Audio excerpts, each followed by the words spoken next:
Welcome to Business Innovators Radio, featuring industry influencers and trendsetters sharing proven strategies to help you build a better life right now. Hello and welcome to this episode of our program. This is Mike Saunders with Marketing Huddle, and today we have with us Bruce Wawrzyniak, who is with Now Hear This. Bruce, welcome to the program. Thank you very much, Mike. Hey, so give us a little bit of your background and how you got started as an entrepreneur.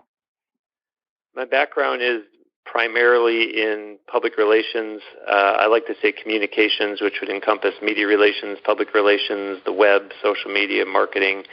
And really it's filled out with sports and entertainment, many, many years in professional and Olympic sports.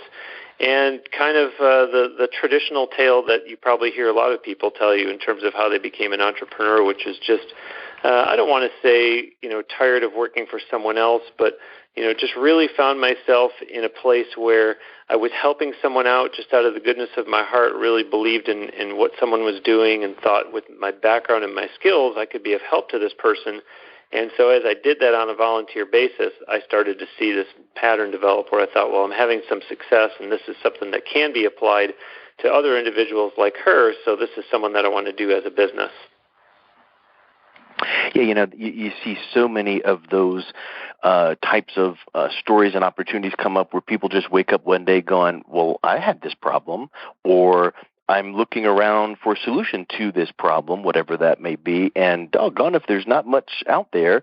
And then you start kind of seeing the opportunity of others that would have the same issue. Was that part of the process too that you had noticed? I would say so. In my case, what it was specifically was a young lady who sang at church every Sunday that I just really liked her voice, and approached her and told her again, as I said a few minutes ago, about my background and wondered, does she ever sing outside of church? And if so, does she have anyone helping her out? I can apply my knowledge to help get her out there, because I told her, I think your voice is so good that other people need to hear it, and you should be doing more with the talent that you have.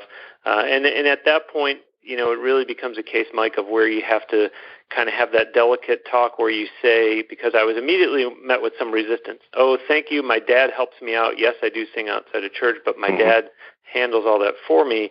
And you have to be respectful of a father-daughter situation, but you also have to acknowledge the fact that the father is a real estate agent. So, yeah. What knowledge does he have of promotion and of, doing communications work? And he's doing it out of the love that he has for her and out of the goodness of his heart. But he doesn't know anything about the music business. He's doing it because it's something that a father would do. And so you have to kind of break down that barrier and let them see that there is some value into bringing in this outsider. And as a result, it ended up being a good blueprint for me to follow as I started going out and actually pursuing clients to say, I'm going to probably meet this again in certain instances, whether it's a spouse that helps out or a parent or a teacher, someone of that nature. I have to be prepared to say, this is the value that I bring and why you should trust me and invest in using me to help promote your career. Yeah, and it really is all about value. An age-old business, tech or axiom is, we sell on value, not price. But it sounds good to say that, but typically people, don't follow that. And it's like, oh, I got to lower my price to beat the competition. Well, what about increasing the value to beat the competition? Because if you increase it according to specialized knowledge you may have in the industry, now all of a sudden people can't touch you. Exactly, and I'm a very big advocate of the idea that you can never have enough contacts. You can never have too many contacts. And when I do hear people that seem like they're kind of on the fence and they say, well, I'm talking to this other person and they're telling me this and they're telling me that, a lot of what I'm hearing is people that are just selling them empty promises. And I want to drill down into things like, well, what value do they bring you in terms of the types of contacts that they have? What of substance are they telling you that they're going to be able to do for you other than just pie-in-the-sky type of goals that anybody can put out there, whether they're in the business or not? Yeah, that's exactly right. And then I think also the way that you communicate with people. And I just interviewed a guest on my show on business communications from an acting background. She's a trainer. She used to be an actress. Well, there's so many things that we do or don't do in how we communicate, verbally, non-verbally, and all of that, that maybe just give off the wrong cues. And so I think that plays into engendering that, know, like, and trust. When you were talking about your background, it made me think of the book New Rules of Marketing and PR by David Meerman Scott. Have you read that one? I have not. That's a good one. David Meerman Scott, you can just Google it and find his book. I interviewed him as well. And but basically it's just talking about, back in the day, we used to do things this way with, marketing and PR. And today we've got so many tools available to us. And I think that probably just gets into what some of the services you provide to your clients in any realm, small business, performers.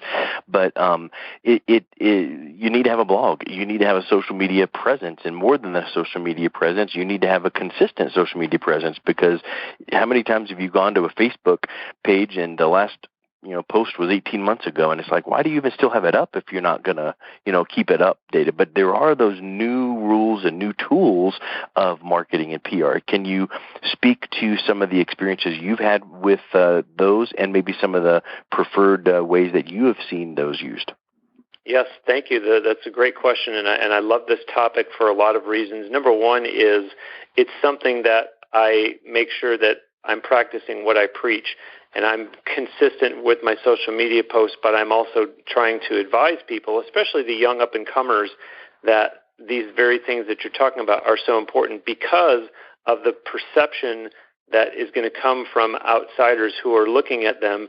And there is such a short attention span nowadays and such an overload of talent that people are going to look at a website and they're going to say exactly what you just said. Well, this person hasn't posted any news for 5 months now. They must not be doing anything. Or they're looking at their list of their upcoming shows and say, well, this person doesn't have anything on their upcoming schedule. Or their last entry of when they last performed was 10 months ago. And so I'm trying to show people that all these things are what's going to make an impression on someone. And Mike, I am very big on, and it does come from my pro sports background of doing public relations and having to do game programs, having to do magazines, having to do media guides, to have all the T's crossed and the I's dotted and spell checked and everything is letter perfect.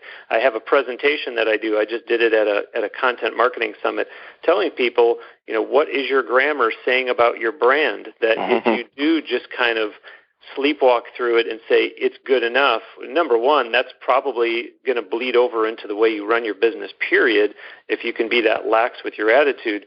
But it's certainly going to be the difference maker in someone going with your competition. And I hope that I'm not in the minority thinking that if I look at someone's website and I see it's littered with typos, or they haven't touched, as you were saying, some of the things that you see, social media, blogs, those types of things, in quite some time, I think, well, I don't really know that this person is as much of a stand-up professional as my standards call for them to be, and I will move on to someone else. We could probably talk for about another 4.5 hours on just that one point alone. But it's kind of like this. Have you ever heard of the sunset policy in business? Basically, if someone calls before 3 p.m., return the call the same day, and then if it's after that, then return the next day. Well, how many times have we heard in business people returning calls 2 and 3 and 4 weeks later, much less hours? And sometimes it's the little things that just scream out big results, like, man, this person returns my phone call, or they get back to me from the email very promptly. Or so many times, and I don't know whether you do anything in teaching or training, but I teach marketing strategy for 3 different universities, and I can tell you that if I start grading an assignment and I see even in the submission note misspelled words and grammar, I can tell you that as soon as I open up that paper, it's going to be, they're going to misplace parts of the assignment. They're going to have not done things the right way. But when you see a student then putting in, hey, here is the submission, and it includes, and it has, and you're like, this is going to be a good paper, and it just never fails. And it really gets back to what you just said, which is the little things say a big thing. How hard is spell check, or how hard is, so many of these things, which really, really, in marketing is called a pre-frame. It pre-frames someone's impression of you, and you want that pre-frame, that reputation, to precede you in such a strong way that it becomes obvious that you need to do business with that person. So that's just a massive, massive point right there. Yeah, and one thing that I started doing very early on with Now Hear This was handwritten thank you notes, and it's unfortunately such a rare thing that it stands out because you're taking the time to do it, but it also stands out because so few people are doing it these days. I remember I had the opportunity to have a pretty big meeting with someone in Hollywood who's pretty high up there on the ladder in terms of the music industry, and had a real nice meeting with him and came back home to Tampa, and of course followed up with a handwritten thank you note. I have Now Hear This blank inside cards, as the greeting card industry would say. And so when someone gets it in the mail, they see the Now Hear This logo on the front, and it says Now Hear This. And so the recipient is going, now hear what? And they open it up and look inside, and there is me, writing a note that says, Dear so-and-so, thanks so much for it. And I've done these even for, if I'm booking someone to perform at a venue, it's the first time booking with that venue, I will send the venue a handwritten thank you note on behalf of my client so-and-so. Thank you so much for the opportunity for him or her to have performed this past Saturday, et cetera, et cetera. And those are the details that I'm trying to stress to people. Those make the difference. And like you said, with people who you can tell are paying attention, who are reading directions. I remember in a past job when I was working in sports, they were going to create a position for a communications assistant, so there would be someone to work alongside me. And the job description was very detailed and talked about the type of work that would be done and the fact that it was communications in the PR, media relations, publications, video, internet sense. And we got people who were applying as though it was an IT job and not even reading, well, what type of communications position is this? Or they would send in an email and it would say, Dear Bruce, see attached. And right away, I've just as you described, delete. I think already, this is someone that I don't want to spend the time with because they're not that vested in what this opportunity truly is. Yeah, that's just massive. And I'll tell you another thing. Way back in the day, Seth Godin, writing about interruption marketing, and the TV commercials and all the things. I mean, even today, how valuable is our attention? And I saw, I was at the Denver Digital Marketing Summit about a month ago, and Gary Vaynerchuk spoke, and one of the things he said just really jumped out because he says, I feel like I'm day trading attention, meaning that sliver of time that someone gives you their attention to either even open up your email or read your tweet or whatever the case is. People that we're trying to communicate with have way more things going on than to, read through your things. So what can we do to stand out? And sometimes, you think about, hey, the fashion from the 80s is coming back. Well, sometimes the marketing or the communication fashion comes full circle too. And think about all the buzz and all of the, distractions with instant message and text and social media and all these things. And then lo and behold, here comes something in the mailbox. And something in the mailbox is not a number 10 envelope with a mailing label, which junk, throw it away, and it's not a windowed envelope. It's a greeting card size or a postcard size, and it's like, oh, that's interesting. And I know there's services out there that offer those things, but they can tell when you take the time to handwrite the name on the envelope. Boy, that thing gets open. And for that moment in time, and I'll guarantee it's more moments than reading a text or an email, but for that moment in time, they're reading that. And I would venture to say that sometimes that gets even left on the desk and gets a little bit extra shelf life than if it was just an email or a text. Indeed, and shame on me, I didn't finish the story, but the story ended that this fellow in Hollywood ended up sending me an email thanking me for the handwritten thank you card and saying, you do business the old-fashioned way. You're a professional. I like you. I want to do business with you. And I thought, well, that's sort of the point. I don't send those out waiting by the phone or waiting by the email inbox for people to write back with something that he did. But it certainly reinforces a behavior that you feel is pretty effective and tells you that you're doing that facet of your business right. And so it's something that I've continued to do over the years. And the fact that, as I mentioned before, that the competition is not doing it, does it give me a leg up? I don't know. I don't do it because the competition is or is not. It's the thing that we're really talking about here, Mike, is image, and that's something that I stress big time with my clients because it's there. As you're talking about, there are so many different touch points these days. In April, I was out in San Diego at Social Media Marketing World, and you're expecting to sit there listening to people talk about Facebook, Twitter, Instagram, possibly YouTube, and that's a good start to the list, Bruce, but there's so many more now, and so there's so many different touch points where people are going to have it. It is that old expression, you only have one chance to make a good first impression, and in the music business, if you walk in somewhere and you're dressed so ragtag, people are going to look and say, this is the person that, by the way, they have a great voice, and so I'm supposed to, it's something that small. Last night I took my newest client. She's a young girl. I took her out to see this is how the pros do it. And we went somewhere where I knew who the performer was, and I knew that the performer would take time to speak with my client, but I told her in advance. I said, this is what the expectation is. You're going to dress nicely for it. I want you to make sure that when you ask a question, you stick around and listen for the answer. You're not interrupting. All those things go such a long way so that this performer has a good experience interacting with my client and comes away with a good impression. And you leave a good image on that person. Now that person is going to be happy to help again in the future. And sure enough, at the end of the night, I pulled her aside and said, hey, thanks a lot for spending that kind of time with her. I really appreciate all the conversation that you had with her. And she said, absolutely. She said, if she has any more questions, you know where to find me. So those things that can be an image on someone, form an image is really big. I remember one time taking a trip to Nashville with a client, and there was someone in the audience that took a great interest in her when she came off stage, and she said, well, there's my manager over there, and I came over, and this person was with a publishing company, and when you're in Nashville, you want to get approached either by a record label or someone from a publishing company, and the fact that this person from the publishing company didn't have a business card and then tore off a piece of notebook paper and not only wrote her name, phone number, and email address, but an @AOL email address, those types of things that speak volumes to me, Mike, and I say, wait a minute.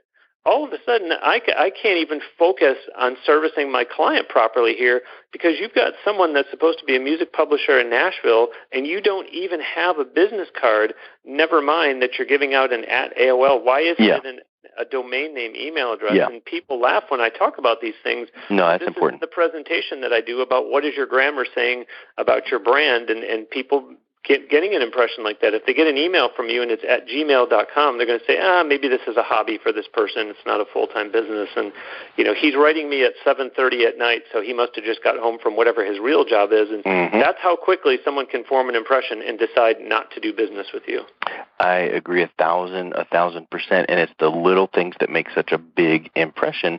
And I think that's a lost art, and when you can keep, like you mentioned, that Hollywood producer saying, hey, you do business the old-fashioned way, that doesn't mean that's the only way you do it. It's just that's the thing that's stuck in his head. And obviously he emailed you, and you have email, so that's not the only way you do it. And I'll tell you another piece in marketing. It's called IMC, Integrated Marketing Communications, and you need to have a consistent brand message across a myriad of channels. So does that mean that you only email? Nope. Does it mean you only send handwritten cards? Nope. You do a little of this, a little of this, a little of this. And so, for instance, if in your world, if you were trying to get promoters to pick up one of your artists and book them or whatever the case might be, you might have your target of 50 or 60 hot prospects that you'd love to make a connection with, and once a month you're going to send the whole group, a package of whatever. Then the next time it might be a personalized video. The next time it might be a whatever that it might be. It might be a whole variety of things, but because you're coming at them from a different and a variety of ways, it's going to keep you feeling fresh in their mind. And I think that's just massive. So, hey, I wanted to also ask you, I think you've got a weekly show. Tell us a little bit about what that is and how that works. Thank you. It's called Now Hear This Entertainment, and every week I'm interviewing someone that's having success in the entertainment business. But I do it from the standpoint of you're not going to hear Katy Perry on the show. You're not going to hear John Bon Jovi. You're not going to hear Bruce Springsteen. Could I get them as a guest? I don't know. I haven't tried. But I venture to guess that the listeners that I'm targeting, which are the up-and-comers, want to learn lessons and are more apt to learn lessons from the people that I am having on who are not internationally known multimillionaires. So the people that I have on my show, yes, I've had people from American Idol, people from The Voice, people from America's Got Talent. I had a Las Vegas headliner. I had the lead guitar player for Garth Brooks. I just recently had the drummer that's out on the current Joe Walsh tour. So these sound like sexy guests, but the fact of the matter is these are all people that are doing the things that I know the up-and-comers are out there saying, how do I do that? How do I get my songs placed in film and television? How do I do that? How do I get booked at a better venue like the House of Blues, for example? How do I do that? How do I run a successful Kickstarter campaign to pay for my next album recording? So I'm asking these types of questions, and of course at the same time I'm also asking a lot of the predictable questions so that I'm doing a service to the guest and letting them promote their new album or promote their upcoming tour or promote their latest video on YouTube, whatever it is. Because when I first started it up, Mike, I really thought this is just going to be a marketing tool for my business. I'm going to do this podcast, and somebody's going to be sitting in Missouri, and they're going to hear my show, and they're going to say, oh, this Bruce guy sounds like he knows what he's doing. I wonder if he can manage me or promote me from a distance. And lo and behold, because of the world of podcasting being what it is, now I'm almost 2.5 years into it. I've gotten listeners from 117 countries, and this has just turned into something much bigger than I could have imagined. What I also did was in the middle of the show, I really did this, as I said before, with an eye towards those up-and-comers that want to learn. So in the middle of every episode, I do a segment called Bruce's Bonus, where I give out a tip to those listeners who are singers, songwriters, entertainers that want to learn more. And I got to a point where I thought, well, now that I have all these Bruce's bonus segments in every one of these shows, gosh, if someone just finds my show now, episode 128 came out 2 days ago, they're not going to go all the way back to episode 1 and start and try to find where in the episode was the bonus. So I repurposed that content, as you're talking about before, these different channels that you can use. I repurposed the content, and I have them for sale on my website as ebooks, so someone can purchase Volume 1, which is episodes 1 to 40. You get the bonus from every show. Volume 2, which is episodes 41 to 80. I stole the idea of the number 40 as a nod towards Casey Kasem's American Top 40. Why not? So now it's, do I want people to go back and listen to interviews with other guests? Absolutely. Do they have the time? I don't know. As you mentioned, there is so much demand on everyone's time that they can just buy the ebook and download it and say, okay, this is what I really need first and foremost is these tips that he gives out. And if I have time later on, I'll go back and I'll listen to the full episode if it so intrigues me based on who the guest is. I might be interested in their genre and want to, because I do also do a service to the guest, and I play 2 of their original songs on every show too. So I really feel like I'm being of service to the guests and obviously to the listeners as well. I'd be lying if I didn't say that, certainly there was a strategy that I employed there, which was to get guests on the show who already have a good-sized following, so that once they come on my show and they promote, I was just interviewed on Now Hear This Entertainment, they're going to be tweeting this out to 30,000 people, or they're going to be posting it on their Facebook page that has 15,000 likes on it, or whatever the case may be. Well, but you have to think about this too.